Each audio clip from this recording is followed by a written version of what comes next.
प्रिय छात्रों, पिछले लास्ट वीडियो में हम लोगों ने समीकरण यानी बीजीय समीकरण को परिभाषित किया था और कुछ विभिन्न समीकरणों के प्रकारों के बारे में भी हम लोगों ने बात किया था और समीकरण की घात के बारे में बात किया था।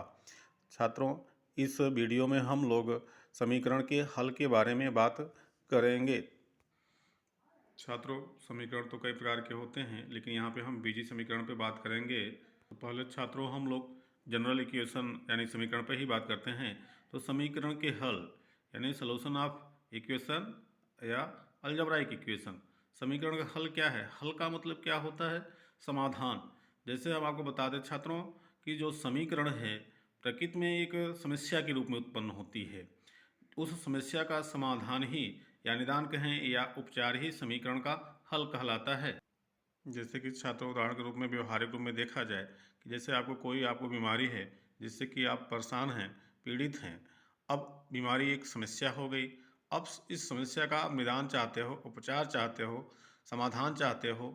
तो इस समस्या का समाधान जो है वो आपको क्या होगा? पहली बात तो वो बीमारी अज्ञात है। बीमारी क्या है?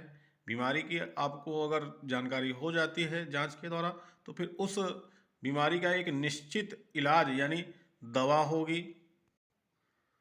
दवा की संख्या बीमारी की प्रकृति पर निर्भर करेगी। वो दवा एक या एक से अधिक प्रकार की विभिन्न दवाएं आपके उपचार में प्रयोग की जा सकती हैं। वो दवाएं ही आपके बीमारी का इलाज है, समाधान है यानी हल है।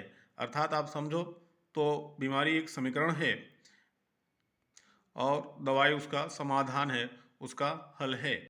जैसा कि छात्रों समीकरण में उपस्थित अज्ञात चर राशि या राशियाँ, क्योंकि समीकरण में एक या एक से अधिक अज्ञात चर राशियाँ हो सकती हैं जो कि समस्या के रूप में सम्मिलित होती हैं और उस अज्ञात राशि का वह अभिष्ट मान या आंकिक मूल्य जिसको कहते हैं, जिसके लिए वह समीकरण सत्य होता है। अर्थात समीकरण का बायां पक्ष और दाहिना पक्ष बराबर होता है, अर्थात समान होते हैं। अर्थात समीकरण को संतुष्ट करता है, समीकरण के मूल कहे जाते हैं। जैसा कि छात्रों आप लोगों को बता दें कि कोई समीकरण उपस्थित जो अज्ञात चर राशि हैं उनके सभी मानों के लिए सत्य नहीं होता है। कुछ विशेष मानों के लिए ही हमारा समीकरण सत्य होता है और वह विशेष मान जिसके लिए हमारा दोनों समीकरण सत्य होने का मतलब क्या है? उस विशेष चर राशि के मान के लिए समीकरण का बायां पक्ष और दाहिना पक्ष बराबर हो जाए। ऐसे स्थिति में हम कहेंगे कि यह अज्ञात चर राशि का विशेष मान समीकरण को संतुष्ट कर रहा है, अर्थात उस विशेष मान के लिए हमारा समीकरण सत्य है। और इस विशेष मान को ही जिसके लिए समीकरण हमारा सत्य होता है उसे समीकरण का मूल यानी रूट, इंग्लिश में रूट कहते हैं, कहलाता है। अब समीकरण के समस्त सभी मूलों को ज्ञात करना ही समीकरण का हल कहा जाता है। जैसा कि आपको बता देते हैं कि समीकरण में उपस्थित अज्ञात राशि या राशियों के कुछ निश्चित मानों के लिए ही सत्य होते हैं जिन्हें समीकरण का मूल कहा जाता है। समीकरण के मूलों की संख्या निश्चित होती है जो कि समीकरण की प्रकृति पर निर्भर करता है, अर्थात मूलों की संख्या समीकरण की घात के बराबर होती है। जो समीकरण की घात होगी उतनी ही संख्या में समीकरण के मूल प्राप्त होंगे। जैसे यदि समीकरण एक घाती है तो एक ही। छात्रों आपको यह भी जानकारी हम दे देते हैं कि समीकरण के मूलों की प्रकृति वास्तविक भी हो सकती है और काल्पनिक रूप में भी हो सकते हैं, अर्थात वास्तविक संख्याएं भी हो सकती हैं या काल्पनिक संख्याएं भी हो सकती हैं। इसके बारे में हम नेक्स्ट वीडियो में बात करेंगे जब हम द्विघाती समीकरण का हल करेंगे। तो जैसा कि अगर सबसे हमारा जो मूल है, हमने आपको बताया है कि जो सबसे बेसिक और मूल सबसे सरल और मौलिक समीकरण है वो एक चरों वाला एक घाती समीकरण है। तो सबसे पहले हम यहाँ पे एक चरों वाले एक घाती रैखिक समीकरण के हल के बारे में ही बात करेंगे। अब इस समीकरण को कैसे हल किया जाता है?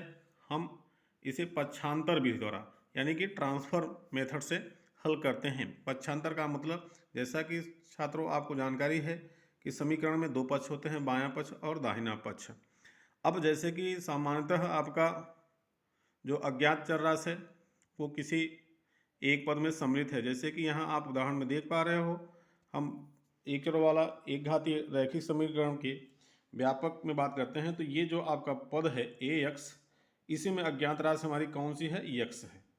यक्स ये हमारी अज्ञात राशि है। अब जैसा कि हम व्यापक रूप में जो हमारे अक्षर हैं ए बी सी, जैसे आप जानते हो छात्रों कि शुरुआती अक्षर हमारे ए बी सी आदि ये अचर राशियों को व्यक्त करते हैं जो कि सामान्यतः ज्ञात होते हैं। यहाँ तो हम व्यापक रूप में लिखे हैं, लेकिन ये अचर राशियाँ ज्ञात होगी। जैसे कि आप बगल में देख पा रहे हो 2x+3 = 15। तो यहाँ पे देखिए ए बी व सी के स्थान पर 2 क्रमशः 2 3 व 15 हैं। अब इनको हल करने का तो पक्षांतर का मतलब पक्ष में अंतर, पक्ष में परिवर्तन। तो दो पक्ष है तो जैसे कोई भी अवयव वो पद हो सकता है अथवा गुणांक हो सकता है। पद का मतलब जोड़ घटाने के रूप में है। जैसे ये आपका ए एक्स एक पद है, ये बी दूसरा पद है और ये सी तीसरा पद है। तो हमारे बाएं पक्ष में दो पद हैं और दाहिने पक्ष में एक पद है। तो इसमें जो कि अज्ञात पद हमारा ए एक्स है, क्योंकि इसी में अज्ञात चर राशि एक्स उपस्थित है। अब इनमें हम क्या करेंगे, तो जो पक्षांतर करने का मतलब कोई पद या कोई अवयव में पद या गुणांक जब पक्षांतर होगा तो जैसे कि पद का क्या होता है, जोड़ घटाना होता है, तो इनकी प्रकृति बदल जाएगी। बाएं पक्ष से दाएं पक्ष में जाए या दाएं पक्ष से बाएं पक्ष में आने पर अवयव की प्रकृति बदल जाएगी। यानी जो जुड़ा होगा वो दूसरे पक्ष में जाके घट जाएगा, जो घटा होगा दूसरे पक्ष में जाके जुड़ जाएगा, जिसका गुणा होगा वो दूसरे पद में जाके भाग हो जाएगा और जो भाग होगा दूसरे पक्ष में जाके गुणा हो जाएगा। तो हम सबसे पहले क्या करते हैं कि इस पद में हमको हमारा मूल उद्देश्य हमको यक्स ज्ञात करना है। ये हमारी क्वेश्चन मार्क ये समस्या है कि यक्स हमको इस समीकरण से ज्ञात करना है। तो इसके लिए हम क्या करेंगे, सबसे पहले तो यक्स इक्वल टू, यही हमको इस समीकरण को बनाना है। यानी बाएं पक्ष में केवल यक्स रखना है और समस्त अवयवों को दाहिने पक्ष में ट्रांसफर कर देना है, पक्षांतर कर देना है।